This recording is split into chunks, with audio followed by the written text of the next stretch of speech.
Let's get into this video. Parent complained about a slave auction. North Carolina School District adopts new action plan after the parent complained. Now, this article is coming from CNN, and it says a mother says her son was sold by students in a mock slave auction. School district votes they vote unanimously on action plan. So this is out of Chatham County Schools Administrative Offices is where, they voted for an action plan because the parents called for change. So a North Carolina school board voted unanimously Monday to approve an action plan after reported racial bullying in the district, including a student organized mock auction of Black students. This is horrible. A group of parents and community members had called on the Chatham County School District to make changes after several reported racial bullying instances at schools in the district. And then it says that there was a Facebook post March 4th where Ashley Palmer said her Black son told her that some of his classmates were sold in a mock slave auction at J.S. Waters School, which serves grades kindergarten through 8th. And she goes on to say, our son experienced a slave auction by his classmates, and when he opened up, we were made aware that this type of stuff seems to be the norm so much that he didn't think it was worth sharing. Now, let me stop right there. I think it's so important to let your children know that they should come to you and talk to you about everything. But however, the mom is saying that her son, did not think it was worth sharing because it had become normal. Now that's really horrible. That is like horrible. Like if I had a child in school, I would be horrified to hear something like that, and that my child couldn't come to me because it was like the norm. Like there's nothing to talk about because this is just the norm, so everybody should know about this. This is crazy. And so his friend went for $350, and another student was the slave master because he knew how to handle them. Wow. Wow, wow, wow. Palmer wrote in her post. She wrote that students also sang the N-word. Oh, wow. Mm-mm-mm. And so in a later post, Palmer said that the students involved in the auction received a one-day suspension and alleges her son was assaulted by a classmate and has faced continuous harassment at the school since he reported the incident. So now you have this child, he was, assaulted. He's been continuously harassed, basically bullied as well, um, since he reported the incident, and that the students involved in the auction only received a one-day suspension, which they should have received way more than that. And it goes back to almost like they don't want to teach about they don't want Black people to know about the real history of what transpired when it comes down to you know that race, and what they've done to Black people. And it's really sad with this, when you think about the critical race theory and how they want to keep it out of the schools. And it's like they don't want the people to know the truth. But the truth will always set you free.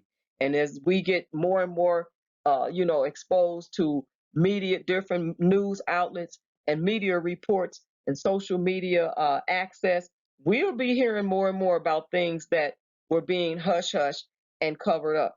And this is really sad right here. And I'm going to go back and read this again, where the students involved in the auction received a one-day suspension and alleges her son was assaulted by a classmate and has faced continuous harassment since he reported. So basically, he reported this, and so now they're harassing him because he reported it. He should have reported it. It should have been reported a long time ago. So CNN, this is where it's coming from, the report, and they were unable to reach Palmer, for additional information. But during public comment at the Chatham County School Board meeting Monday, several students, parents, and community members spoke to the board about their experiences with racism and concerns over the incident. One mother who said her son was one of the children allegedly sold in a mock slave auction told the board about the conversation she had with him after hearing from another parent what happened. And she said, I asked my son, why didn't he tell me? And he responded with, Mom, it wasn't a big deal, she said. And I am a mother who just had to explain to my son why being auctioned as a slave is unacceptable. This moment in my son's early life has already made him question playing the sport he loves with his friends. And I pray this does not impact him mentally and socially going forward. Now, this is why critical race theory should be taught. This is why Black people and should stand up and continue to speak out about the injustices, racism that goes on continually in the school system and on jobs and in communities, in politicians, in politics, and so on and so forth. And there even can be racism in the church, depending on what church that you attend. So let's not get it twisted. It happens so much. And we do have to have this taught, because if it's not taught in the schools like it should be, you're going to have children saying it's not a big deal, or they're not going to talk with their parents about it and tell them about it because it's the norm. This is not the norm. This is what happened back in the day, decades ago, but it should not continually be the norm.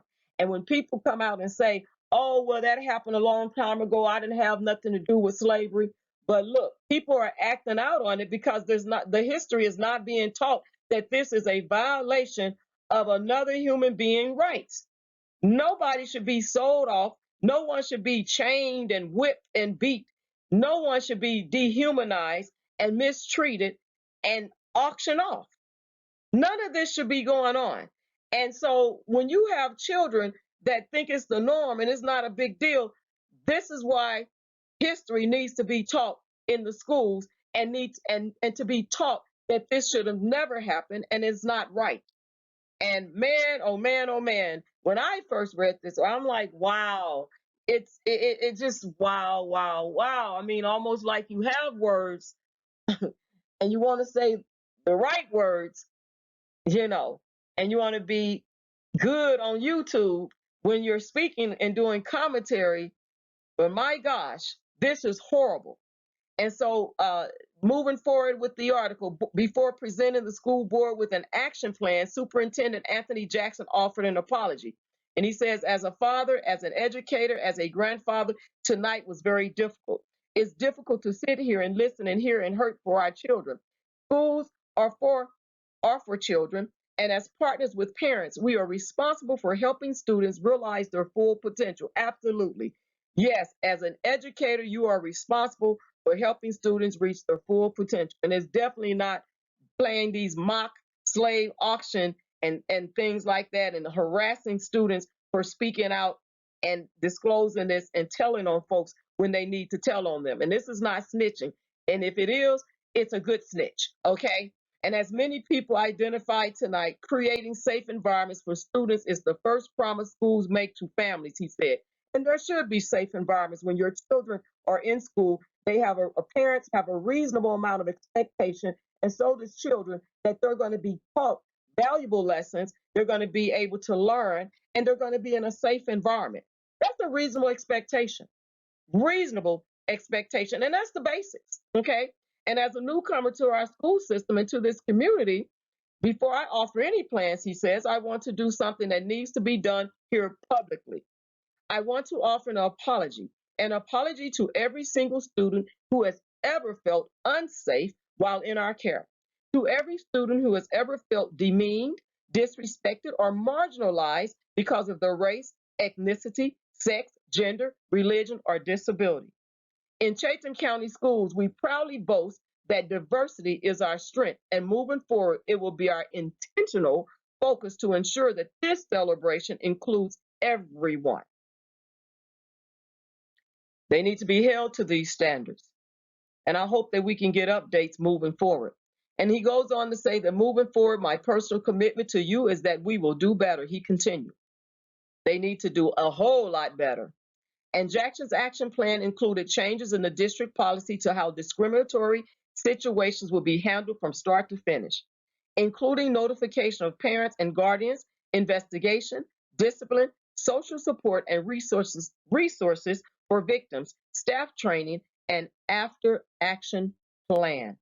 That all sounds real good, and I hope that it can be accomplished and that it can be put down in writing, and that there's got to be some type of where it's posted what is not acceptable, what is acceptable. They need to have that posted. And when someone calls out, or an auditor or someone wants to look at their books, that plan is readily available. And when parents are enrolling their children in school, they want to be able to see what policies and procedures and plans of actions that you have in place regarding racism, and bullying and things like that. Parents should have access to that information. They should be able to look at that action plan and say, and it should be pulled out and said, here it is, right here. There shouldn't be no fumbling around and telling people they can't read it. No, it needs to be available so that the parents can see it, make wise decisions and choices about their children's education, and to know that this is a school that they want their children in. And there's, it's important that there's a good learning curriculum in place. And so the board voted unanimously to adopt this action plan. And then when reached for more information on the incidents, the Chatham County School District referred CNN to a letter that Jackson sent to the community in his comments during the board meeting. Okay, so all I'm saying is thank you, CNN, Leah Miller, that contributed to this. I thank you for this article, because we need to be able to talk about these things, get this information out there. We need to expose people for what's going on in these schools and on these jobs, whatever it may be, so that we can be able to move towards doing better, making better choices, decisions, and being able to help get laws changed, policies changed, amended, whatever it needs to happen the way that it's supposed to treat everyone with kindness and respect and with humanity. And that is so important, to treat people, all walks of life, instead of certain races, and only certain races are protected, and only certain laws are passed to protect certain races. Should not be like that. When laws are passed, it should be to protect all races. It should be for human mankind to protect all races, not just some of them. And these reparations that they're making, there should be some for the Black race as well. And so with that being said, talk to you all soon. Thank you for tuning in. Leave your comments below. Please do. Share the video. Like the video. Thank you so much again. Have a blessed evening.